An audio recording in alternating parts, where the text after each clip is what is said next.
মুহররমের 10 তারিখে সকালবেলা একটা আওয়াজ হবে।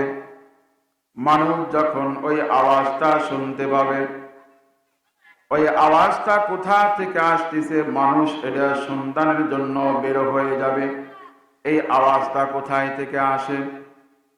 কিন্তু এই আওয়াজটা ধীরে ধীরে এমন বিকট আওয়াজ হবে।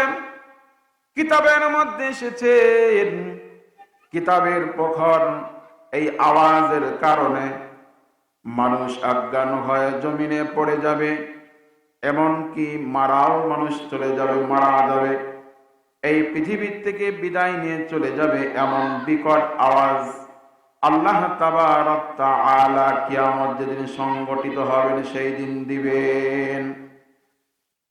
আল্লাহ তাবারক তাআলা এরপরে ইসরাফিল আলাইহিস সালাতু ওয়াস সালাম যখন ফুৎকার দিবে রে বাবা, এক ফুৎকারে সব কিছু আল্লাহ তাবারক তাআলা ভেঙে চুরমার করে দিবেন। যেমন আল্লাহ তাবারক তাআলা কুরআনুল কারীমের মধ্যে বলেন, ইদাস সামাউ ফাতারাত ওয়া ইদাল কাওয়াকিবু তাতারাত ওয়া ইদাল বিহারু ফুজ্জিরাত। আল্লাহ তাবারক তাআলা বলেন, ইদাস সামাউ ফাতারাত, আসমান চূর্ণ বিচূর্ণ হয়ে যাবে। ইদাস সামাউ ফাতারাত ওয়া ইদাল কাওয়াকিবু তাসারাত, নক্ষত্রগুলো ভেঙ্গে ভেঙ্গে জমিনে পড়ে যাবে। যত সাগর আছে সব সাগরকে আল্লাহ তাবারক তাআলা একাকার করে দিবেন। এরপরে আল্লাহ তাবারক তাআলা পাহাড়ের অবস্থা কেমন করবেন মুমিন? পাহাড়ের অবস্থা আল্লাহ তাবারক তাআলা কুরআনুল কারীমের মধ্যে বলে দিয়েছেন। কিয়ামতের দিন পাহাড়ের অবস্থা কেমন হবে? আল্লাহ তাআলা বলেন, ওয়া তাকুনুল জিবালু কালইহনিল মানফুশ, পাহাড়গুলো তুলার মতো উঠতে থাকবে রে বাবা। এরকম হালত হয়ে যাবেন। ইসরাফিল আলাইহিস সালাতু ওয়াস সালাম যখন প্রথম ফুৎকার দিবেন, এক আওয়াজে সব কিছু দুনিয়ার থেকে বিদায় নিয়ে চলে যাবে, যত প্রাণী আছে, মানুষ আছে।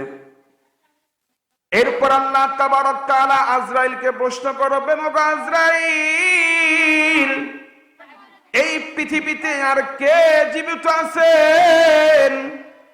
আজরাইল আলাইহিস সালাতু ওয়াস সালাম বলবেন, ও আল্লাহ, সব প্রাণী এবং মানুষ দুনিয়ার থেকে বিদায় নিয়ে চলে গেছেন, শুধুমাত্র কেবলমাত্র আমি আজরাইল এবং মিকাইল এবং আপনি জীবিত আছেন, ইসরাফিল জীবিত আছে। এই যে আল্লাহ তাবারক তাআলা সবকিছু জানা সত্ত্বেও প্রশ্ন করবেন। আল্লাহ তাবারক তাআলা বলবেন, ও আজরাইল, যারা দুনিয়াতে এখনো জীবিত আছে, যেমন আরশ বহন করে যে ফেরেশতা আছেন, আল্লাহ তাবারক তাআলা বলবেন, আরশ বহন যারা করেছেন ফেরেশতা, তাদেরকেও তুমি মৃত্যুদান করো। আজরাইল আলাইহিস সালাতু ওয়াস সালাম আরশ বহনকারী ফেরেশতাদেরকেও জান কবজ করবে। এরপর আল্লাহ তাবারক তাআলা বলবেন, ও আজরাইল, আর কারা জীবিত আছে বলো? আজরাইল আলাইহিস সালাতু ওয়াস সালাম বলবেন, ও আল্লাহ, আমি আজরাইল এবং মিকাইল, ইসরাফিল, আমরা জীবিত আছি আর আপনি আছেন। আপনি তো কোনোদিন মারা যাবেন না। আল্লাহ তাবারক তাআলা বলবেন, ওগো আজরাইল, ইসরাফিল এবং মিকাইলকেও মেরে ফেলো। এরকম করতে করতে ফেরেশতাদের মৃত্যু হয়ে যাবে।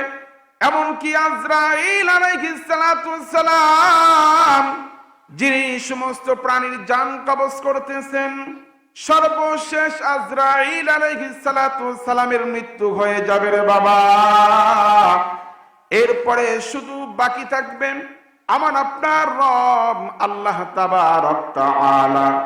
আল্লাহ তাবারক তাআলা জীবিত থাকবেন, যখন পৃথিবীতে আর আল্লাহ ব্যতীত কেউ থাকবে না, আল্লাহ তাবারক তাআলা ডাক দিয়ে বলবেন, লিমানিল মুলকুল ইয়াউম, আজকের রাজত্ব কার, বলো বলো। আল্লাহ তাবারক তাআলার এই কথার উত্তর দেওয়ার মতো পৃথিবীর কেউ নেই। আল্লাহ তাবারক তাআলা পরে নিজে উত্তর দিবেন, লিমানিল মুলকুল ইয়াউম লিল্লাহিল ওয়াহিদিল কাহ্হার।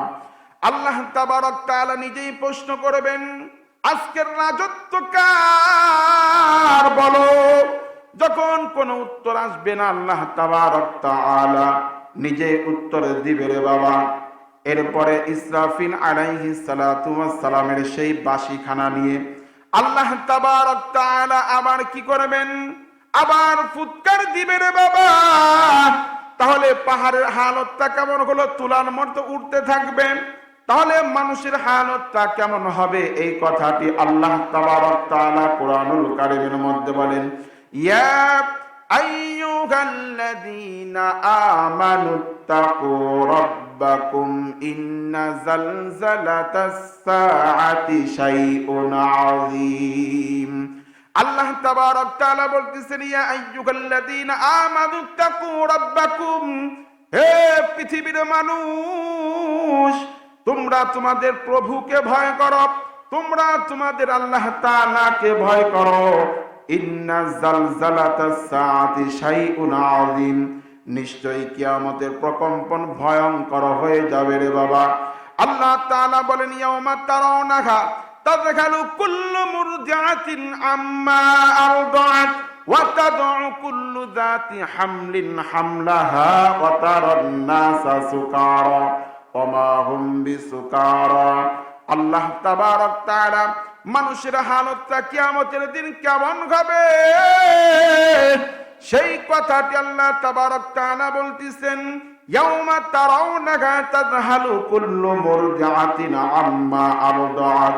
আল্লাহ তাআলা বলেন, তোমরা সেদিন দেখতে পাইবা যেই মহিলার কোলে সন্তান আছে, দুধের সন্তান আছে, ওই মহিলা দুধের সন্তানকে দুধ পান করার কথা ভুলে যাবে।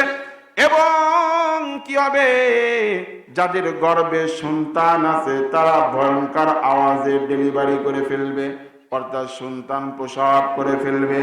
আর কি হবে, ওয়াতারান্নাসা সুকারা, এবং মানুষগুলো মাতলামি করবে। যেমন মদ্যপান করলে মানুষ মাতলামি করে, ওই রকম ভাবে মানুষ মাতলামি করবে। আল্লাহ তাবারক তাআলা বলেন, ওয়াতারান্নাসা সুকারা ওয়া মা হুম বিসুকারা, কিন্তু তারা মদ পান করে নাই, কিন্তু মদ পান করলে যেমন করবে, যেমন করে, কিয়ামতের দিন মানুষের হালতটা এমন হবে রে বাবা। কেমনে এমন হবে, আল্লাহ তাআলা বলেন, তার কারণ হলো আমার কঠিন আযাবে মানুষ গ্রেফতার থাকবে। অর্থাৎ আল্লাহ তাবারক তাআলার ভয়ঙ্কর সেদিন আওয়াজ হবে, সেই আওয়াজে মানুষ, যারা শিশু দুধের সন্তান থাকবে, সন্তানের কথাও মানুষ, মহিলারা ভুলে যাবে। এবং যাদের গর্ভে সন্তান আছে, এই ভয়ঙ্কর আওয়াজে তারা কি করবে, প্রসব করে ফেলবে, সন্তান ডেলিভারি হওয়া যাবে, তারা টের পাবে না। এবং মানুষগুলো মদ পান করলে যেমন মাতলামি করে, মানুষগুলো ওইরকম ভাবে ওইরকম মাতলামি করবে, কিন্তু তারা মদ্যপান করে নাই। মুসলমান ভাইদের আমার, এরপর আল্লাহ তাবারক তাআলা যখন হাসরের মাঠ কায়েম করবে রে বাবা, হাসরের মাঠ আরো ভয়ঙ্কর মাঠ। তার কারণ তার একদিন আর দুনিয়ার 50,000 বছরের সমান। অর্থাৎ কোন ব্যক্তি যদি এই দুনিয়াতে 50,000 বছর জীবিত থাকে, তাহলে ওই ব্যক্তি আখিরাতের তুলনায় একদিনের হায়াত পেল। এই জন্য এমন একটা লম্বা দিন হবে, 50,000 বছরের সমান মনে হবে রে বাবা। আল্লাহ তাবারক তাআলা কুরআনুল কারীমের মধ্যে বলেন, তাআরুজুল মালাইকাতু ওয়ার রূহু ইলাইহি ফি ইয়াউমিন কানা মিকদারুহু 50 আলফা সানা। আল্লাহ তাআলা বলতেছেন 50 আলফা সানা, একটা দিন হবে 50,000 বছরের সমান। এবং এই যে সূর্য আমরা দেখতে পাই, কত উপর থেকে আমাদের তাপ দেয় রে বাবা, সেই সূর্যের তাপ কিন্তু গরমের মধ্যে আমরা সহ্য করতে পারি না। কিন্তু হাসরের ময়দানের দিন আল্লাহ তাবারক তাআলা সেই সূর্যকে আমাদের মাথার অতি নিকটে নিয়ে আসবেন, এমন তাপ দিবেন মাথা ফেটে যাবে। মাথার যে মগজগুলো আছে, মগজগুলো, মহিলারা যে ভাত রান্না করে যেমন টকবক টকবক পানি করে, মানুষের মাথার ঘিলুটা এরকম টকবক টকবক করবে, মাটি পুড়ে তামা হয়ে যাবে বাবা। আল্লাহ তাবারক তাআলার আরশে আজিমের ছায়া ছাড়া কোনো ছায়া থাকবে না। এখন তো একটু গরম লাগলে কি করে গাছের ছায়ার নিচে যাই, বাড়ির মধ্যে আসি, এমন কি এসি ব্যবহার করি, কিন্তু এই দিন আল্লাহ তাবারক তাআলার আরশে আজিমের ছায়া ছাড়া কোনো ছায়া থাকবে না। আল্লাহ তাবারক তাআলা ওই কঠিন মুসিবতের দিনেও আল্লাহ তাবারক তাআলা 7 শ্রেণীর বান্দাকে আরশে আজিমের নিচে স্থান দিবে। চিল্লা বলেন সুবহানাল্লাহ। এত মুসিবতের দিনেও আল্লাহ তাবারক তাআলা আমার আপনার প্রতি দয়া করবেন। যদি আমার মধ্যে আপনার মধ্যে 7টা গুণের যে কোনো একটা গুণ থাকে, তাহলে কঠিন মুসিবতের দিন একটা দিন হবে 50,000 বছরের সমান। এই মুসিবতের দিনেও আল্লাহ তাবারক তাআলা আমার প্রতি আপনার প্রতি দোয়া করবেন যদি আমার আপনার মধ্যে 7টা গুণের যে কোনো একটা গুণ থাকে। বলেন সুবহানাল্লাহ। মুসলমান ভাইরা আমার, আল্লাহর রাসূল সাল্লাল্লাহু আলাইহি ওয়াসাল্লাম বলেন, 1 নম্বর গুণ হচ্ছে আল ইমামুল আদিল। যারা ন্যায় বিচার করবে, ন্যায় প্রতিষ্ঠা করবে, এই দুনিয়া থেকে যারা ন্যায় বিচার করে দুনিয়া থেকে বিদায় নিয়ে চলে যেতে পারবে। রাসূল কারীম সাল্লাল্লাহু আলাইহি সাল্লাম বলেন, ওই কঠিন মুসিবতের সময়ও আল্লাহ তাবারক তাআলা এই ন্যায় পরায়ণ বাদশাকে আল্লাহ তাআলা আরশে আজিমের নিচে স্থান দিবে। বলেন সুবহানাল্লাহ। তার কারণ রে বাবা, এই ন্যায় বিচার যেমন নামাজ পড়া ফরজ, ন্যায় প্রতিষ্ঠা করাও এই দুনিয়াতে ন্যায় বিচার করাটাও তেমনই ফরজ। কারণ আল্লাহ তাবারক তাআলা বলেছেন, ইন্নাল্লাহা ইয়া'মুরু বিল আদলি ওয়াল ইহসান। আল্লাহ তাবারক তাআলা বলেন, আমি তোমাদেরকে আদল করার নির্দেশ দিলাম। আদল মানে বিচার করা, বিচার করা। তার কারণ যে ব্যক্তি এই দুনিয়ার মধ্যে ন্যায় বিচার করবে, আল্লাহ তাবারক তাআলা তার মধ্যে 4টা গুণের কথা আল্লাহ তাআলা বলেছেন। আল্লাহ তাআলা বলেন, আল্লাযীনা ইম্মাক্কান্নাহুম ফিল আরদি ওয়া আকামুস সালাহ ওয়া আতাবুজ যাকাত ওয়া আমারু বিল মা'রুফি ওয়া নাহাউ আনিল মুনকার। আল্লাহ তাবারক তাআলা বলেন, আমি যাদেরকে দুনিয়াতে ক্ষমতা দিয়েছি, অর্থাৎ যাদেরকে আমি রাজত্ব দান করেছি, তাদের জন্য 4টা কাজ করার হুকুম আল্লাহ তাআলা দিয়েছেন। আল্লাহ তাআলা বলেন, 1 নম্বর হলো রাষ্ট্রীয়ভাবে তাদেরকে নামাজ প্রতিষ্ঠা করতে হবে, রাষ্ট্রীয়ভাবে তাদেরকে যাকাত প্রতিষ্ঠা করতে হবে, রাষ্ট্রীয়ভাবে তাদেরকে ভালো কাজের আদেশ দিতে হবে, রাষ্ট্রীয়ভাবে তাদেরকে মন্দ কাজ থেকে মানুষকে বিরত রাখতে হবে। এই যে আদল যদি আমি আপনার করতে পারি, ন্যায় প্রতিষ্ঠা যদি আমি আপনার করে দুনিয়া থেকে বিদায় নিয়ে চলে যেতে পারি, আল্লাহ রাসূল সাল্লাল্লাহু আলাইহি সাল্লাম বলতেছেন, ওই কঠিন মুসিবতের দিন আরশে আজিমের নিচে আমার আপনার স্থান হবে। বলেন সুবহানাল্লাহ। এই ন্যায় বিচারটা আপনি আপনার পরিবারের মধ্যেও করতে পারেন। কেমনে বলতে পারেন হুজুর, কেমনে করে? যেমন আপনার 5টা ছেলে সন্তান আছে, 3টা কন্যা সন্তান আছে। এমন মানুষ আছে যে সন্তানদেরকে, ছেলে সন্তানদেরকে সম্পদ লিখে দেয়, কিন্তু মেয়েদেরকে দেয় না। এমন মানুষ আছে না? বলেন, এমন মানুষ কিন্তু আছে। যে সন্তান ছেলে সন্তানদেরকে সম্পদ লিখে দিচ্ছেন আর মেয়েদেরকে লিখে দেয় না, এটা কি ইনসাফ হলো? সবাই বলে ন্যায় বিচার হলো? এরা ন্যায় বিচার হলো না বাবা। আল্লাহ তাআলার আদালতে আপনাকে ধরা খেতে হবে। আর যদি আল্লাহ তাবারক তাআলা যেরকম ভাবে বন্টন শিখিয়ে দিয়েছেন কোরআনুল কারীমের মধ্যে, ওইভাবে যদি আপনি বন্টন করেন, এটাই হবে ন্যায় ইনসাফ, এটাই হবে ন্যায় বিচার। যাই হোক, আল্লাহ তাবারক তাআলা এখানে যে আদল বলতে, এরা হচ্ছে যারা রাষ্ট্রীয় ক্ষমতায় যারা আছেন, রাষ্ট্রীয় ক্ষমতায় যারা আছেন তারা যদি এই কাজগুলো করে, এরকম বাদশাহ, এরকম রাজা আল্লাহ তাবারক তাআলার আরশে আজিমের নিচে স্থান পাবে। বলেন সুবহানাল্লাহ। মুসলমান ভাইরা আমার, এই জন্য আমাদের ন্যায় প্রতিষ্ঠা করে দুনিয়া থেকে বিদায় নিয়ে যেতে হবে। যেমন ইনসাফ ন্যায় বিচার করেছিলেন আমার আপনার নবী জনাবে মুহাম্মদুর রাসূলুল্লাহ সাল্লাল্লাহু আলাইহি সাল্লাম। আমি যে দল করি, আমার দলের লোক যদি অপরাধ করে, আমাদের এলাকায় হলো, আমাদের বাংলাদেশের অবস্থা হলো, আমার দলের লোক অপরাধ করেছে, তার জন্য ছাড় আছে। কিন্তু অন্য দলের লোক যদি অপরাধ করে, কোনো প্রকার ছাড় নাই। এটা কিন্তু ইনসাফ নয়। দেখেন রাসূল কারীম সাল্লাল্লাহু আলাইহি সাল্লাম কেমন ইনসাফ করে গিয়েছেন। আল্লাহ রাসূল সাল্লাল্লাহু আলাইহি সাল্লামের কাছে একটা বিচার আসলো। কেমন বিচার? একজন মুসলমান এবং একজন ইহুদির বিচার আসলো। ইহুদি এবং মুসলমানের মধ্যে কথা কাটাকাটি হয়েছেন। ইহুদি বলতেছেন, চলো তোমাদের নবী মুহাম্মাদের কাছে যাই, তাহলে আমরা ন্যায় বিচার পাবো। কিন্তু মুসলমান চিন্তা করলো না, আমি তোমাদের ইহুদি পাদ্রী যে আছে তার কাছে যাব। তার কারণ মুসলমান জানতেছেন আমি দোষী। যদি মুহাম্মদুর রাসূলুল্লাহ সাল্লাল্লাহু আলাইহি সাল্লামের কাছে যাই, তাহলে তো আমি অপরাধী বলে সাব্যস্ত হব, আর আল্লাহর রাসূল ইহুদির পক্ষে রায়টা দিয়ে দিবেন। এই জন্য মুসলমান রাসূলের কাছে আসতে চায় না। কিন্তু ইহুদির ধারণা ছিল, আমি যদি মুহাম্মদুর রাসূলুল্লাহ সাল্লাল্লাহু আলাইহি সাল্লামের কাছে যাই, তাহলে আমি ন্যায় বিচার পাবো।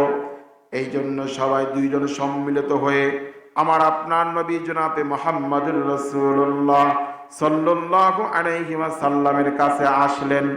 আল্লাহর রাসূল সাল্লাল্লাহু আলাইহি সাল্লাম সবকিছু তদন্ত করে আল্লাহ রাসূল সাল্লাল্লাহু আলাইহি সাল্লাম দেখলেন না মুসলমান এখানে দোষী। এই জন্য রাসূল কারীম সাল্লাল্লাহু আলাইহি সাল্লাম ইহুদির পক্ষে রায়টা দিয়ে দিলেন। যখন ইহুদির পক্ষে রায়টা দেওয়া গেল, রে বাবা, মুসলমান রাগান্বিত হয়ে গেল। মুসলমান বলতেছেন, আমি ইসলামের জন্য কত কষ্ট করি, ইসলামের জন্য আমি দান সদকা করি, আমার পক্ষে রাসূল রায় দিলেন না, দিলেন একজন ইহুদির পক্ষে। ইহুদিকে বললেন, আমি এ বিচার মানি না। ইহুদি তখন বলতেছে, তাহলে তুমি কেমনে বিচার করলে মানবা? ইহুদি বলতেছে, চলো আমরা ওমরের কাছে বিচার করব, সানি বিচার করব ওমরের কাছে, চলো আমরা ওমরের কাছে যাই। ইহুদির সব মানে বিশ্বাস হয়ে গেছে, আমি যেহেতু তাদের নবীর কাছে ন্যায় বিচার পেয়েছি, ওমরের কাছে গেলেও আমি ন্যায় বিচার পাবো। এই জন্য ইহুদি সম্মত হলো। দুইজন মিলে আবার ওমর রাদিয়াল্লাহু তাআলা আনহুর কাছে গেলেন। ওমর রাদিয়াল্লাহু তাআলা আনহুর কাছে যখন গেলেন, ওমর রাদিয়াল্লাহু তাআলা আনহুর কাছে বললেন, ওই মুসলমান বলতেছেন, ওগো ওমর, আমাদের দুজনের মধ্যে একটা গন্ডগোল হয়েছে, তুমি মিটা দাও।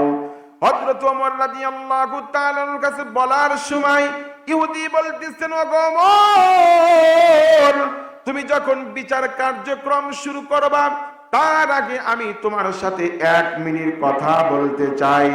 ওমর রাদিয়াল্লাহু তাআলা আনহু বললেন, আচ্ছা বলো তোমার কথা কি? ইহুদি তখন বলতেছে, আল্লাহর নবীর সাহাবী, তোমার কাছে আমরা এসেছি। তোমার কাছে আসার পূর্বে কিন্তু আমরা তোমাদের নবী মুহাম্মদুর রাসূলুল্লাহ সাল্লাল্লাহু আলাইহি সাল্লামের কাছে গিয়েছিলাম। ওমর রাদিয়াল্লাহু তাআলা আনহু আশ্চর্য হয়ে গেলেন, হ্যাঁ তোমরা রাসূলের কাছে গিয়েছিলা? তখন ইহুদি বলতেছে, হ্যাঁ আমরা তোমাদের নবী মুহাম্মাদের কাছে গিয়েছিলাম। রাসূল কি সিদ্ধান্ত দিয়েছেন, কি বিচার করেছেন?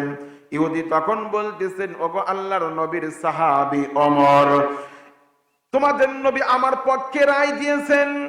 হযরত ওমর রাদিয়াল্লাহু তাআলা আনহু বললেন, ও নামদারি মুনাফিক মার্কা মুসলমান, ইহুদি যে কথা বলল কথা কি সত্য?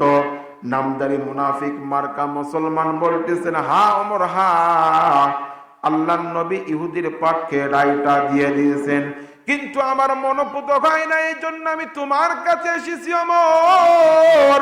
তুমি আবার সানি বিচারটা করে দাও, অর্থাৎ তুমি দ্বিতীয় বিচার আবার করে দাও। হযরত ওমর রাদিয়াল্লাহু তাআলা আনহু বললেন, আচ্ছা একটু বসো, আমি ঘর থেকে আসতেছি। হযরত ওমর রাদিয়াল্লাহু তাআলা আনহু ইহুদি এবং মুসলমানকে ওইখানে বসাইয়া তিনি ঘরের মধ্যে চলে গেলেন।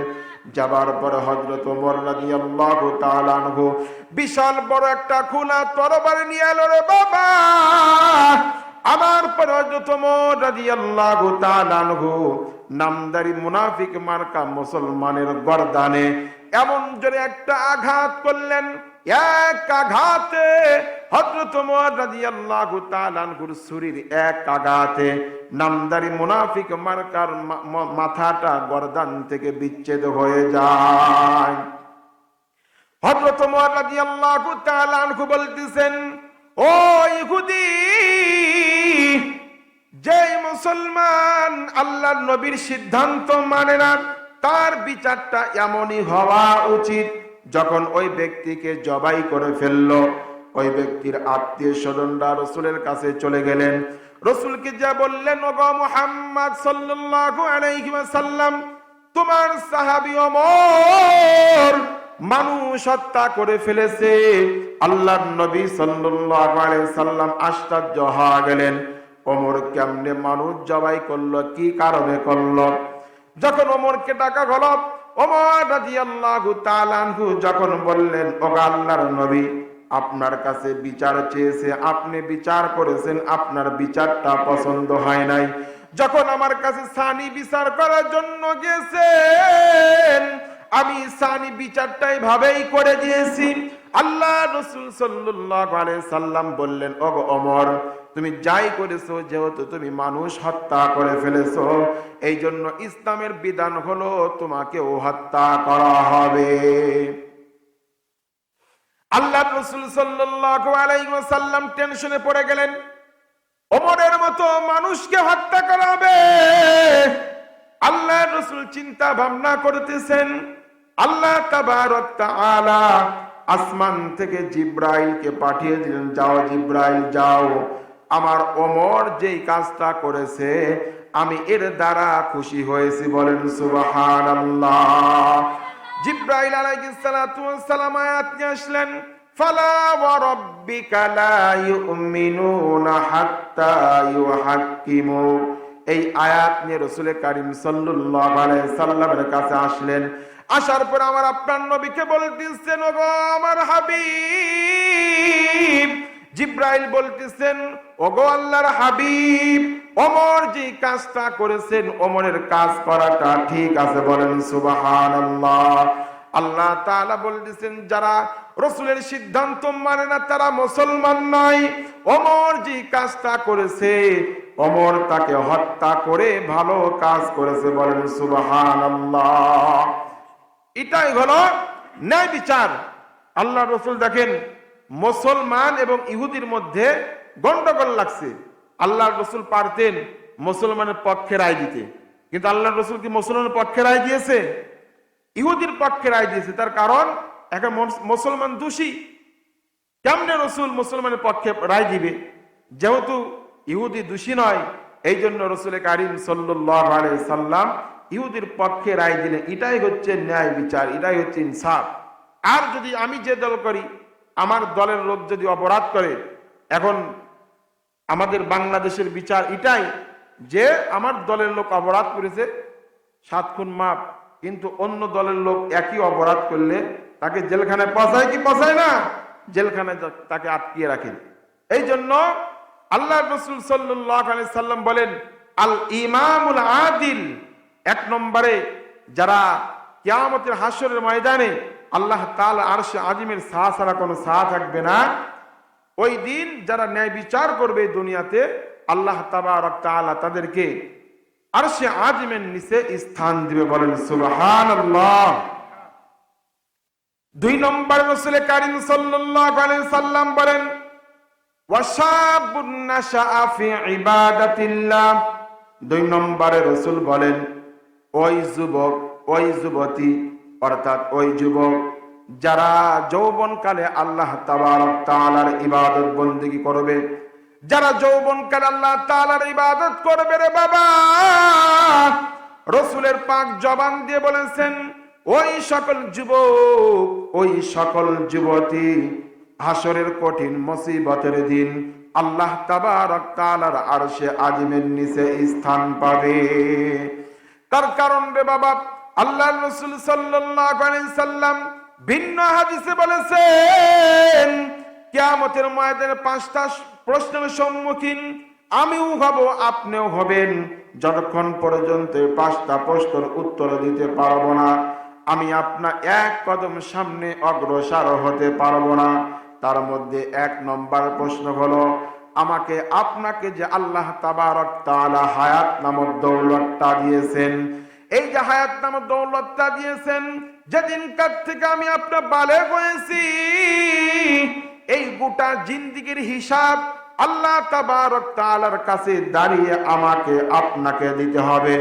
দ্বিতীয় প্রশ্ন হলো, আমাকে আপনাকে প্রশ্ন করবে আল্লাহ তাবারক তাআলা, তোমাকে যে যৌবন দিয়েছিলাম, এই যৌবন কালটা তুমি কোন কাজে ব্যয় করেছো?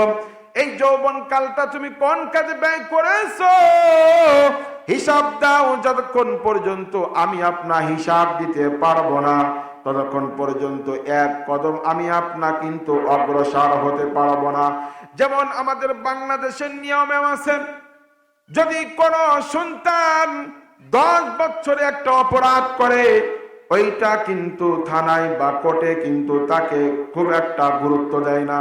আবার যখন বৃদ্ধা বয়স হয়ে যায়, চোখে দেখে না, লাঠি বড় দিয়ে হাঁটা চলা করে, ওই সময় যদি একটা অপরাধ করে, কোর্ট কিন্তু অতটা মালুম করে না। কিন্তু একই অপরাধ যদি যৌবন কালে করে, ওইটা কিন্তু ছাড় দেয় না।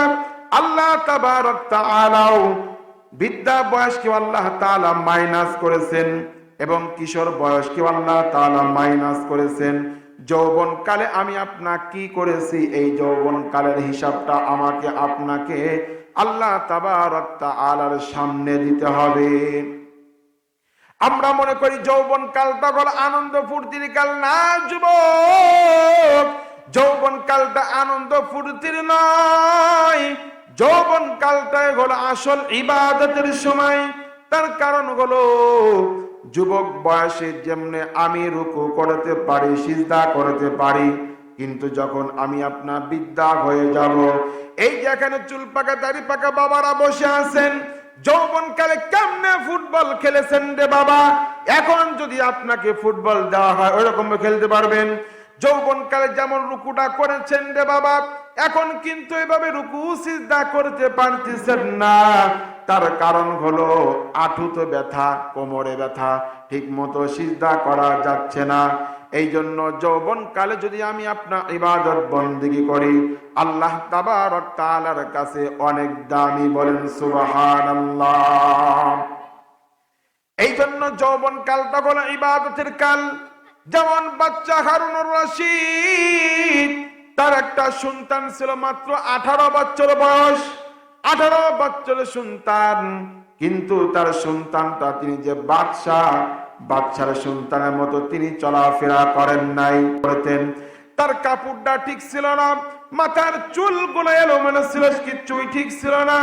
এই ইমানদার মুমিন, এই সন্তানের কারণে বাদশার যে মন্ত্রী মহোদয় আছেন, তারা বলল, বাদশাকে বলতেছেন, ওগো বাদশা, আপনার এই সন্তানের কারণে আপনার মান ইজ্জতটা চলে যেতেছে, এই জন্য আপনার সন্তানকে আপনি বুঝান, আপনার সন্তান যেন বাদশার সন্তানের মতো চলাফেরা করে।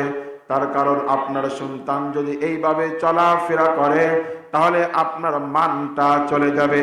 বাদশা হারুনুর রশিদ তখন তার সন্তানকে ডাকলেন, ডাকার পরে বললেন, ওগো বাবা, আমি তো একজন বাদশা, আর আমি যখন দুনিয়া থেকে বিদায় নিয়ে চলে যাব, তুমি তো আমার স্থলাভিষিক্ত হইবা, তুমি আমার সিটে বসবা, তুমি হবে এক সময় বাদশা।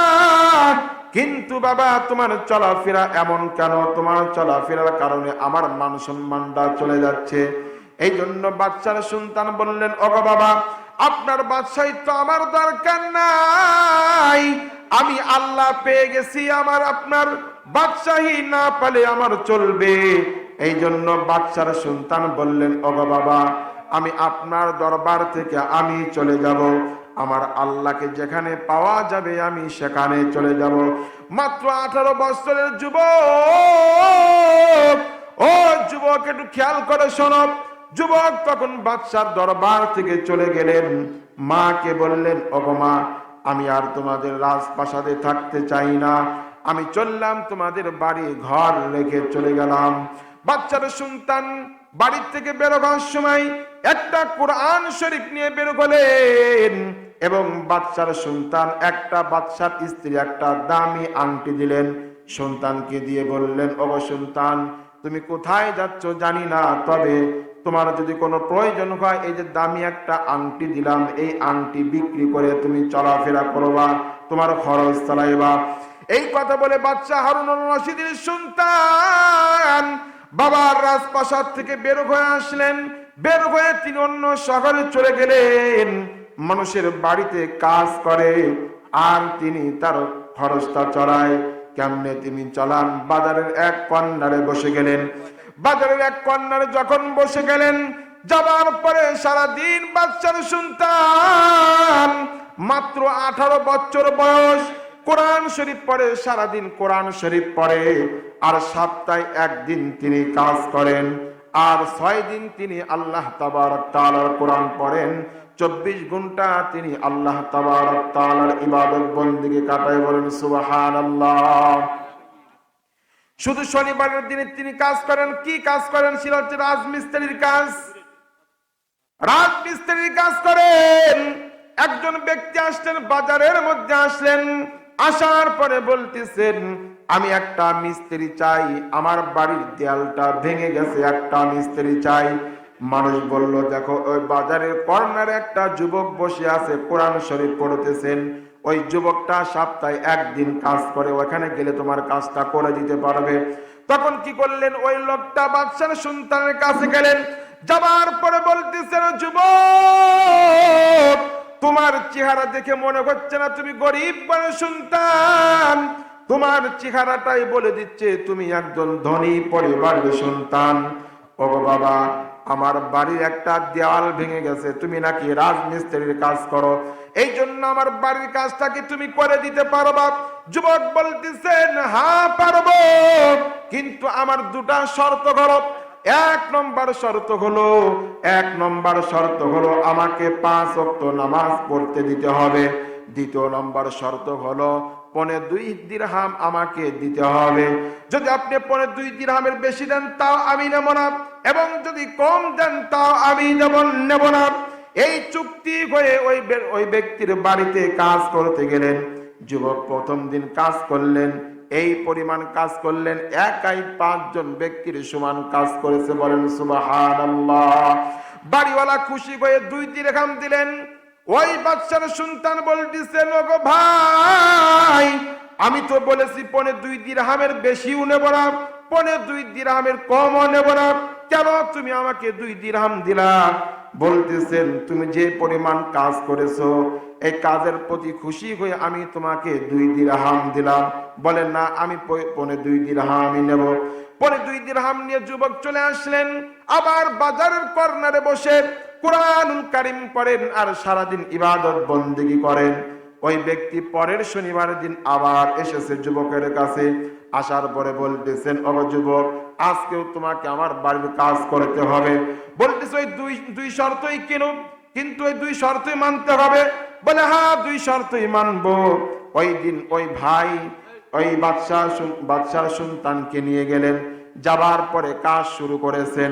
আর বাড়িওয়ালা একটু কর্নারে দাঁড়িয়ে আছেন, দেখতে চাচ্ছেন যুবক একলাই কিভাবে 5 জনের কাজ করে এই জিনিসটা দেখবো। তখন ওই বাড়িওয়ালা এক কর্নারে দাঁড়িয়ে দেখতেছেন। ইমানদার মুমিন, বাদশার সন্তান যখন বালু এবং সিমেন্ট মিক্সার করার পরে যখন দেয়ালের উপর বালু সিমেন্ট লাগায়, ইট যেখানে আছে অটোমেটিক ভাবে ইট গুলো উড়ে এসে গাঁথনির পার এসে যায়। সিল্লা বলেন সুবহানাল্লাহ।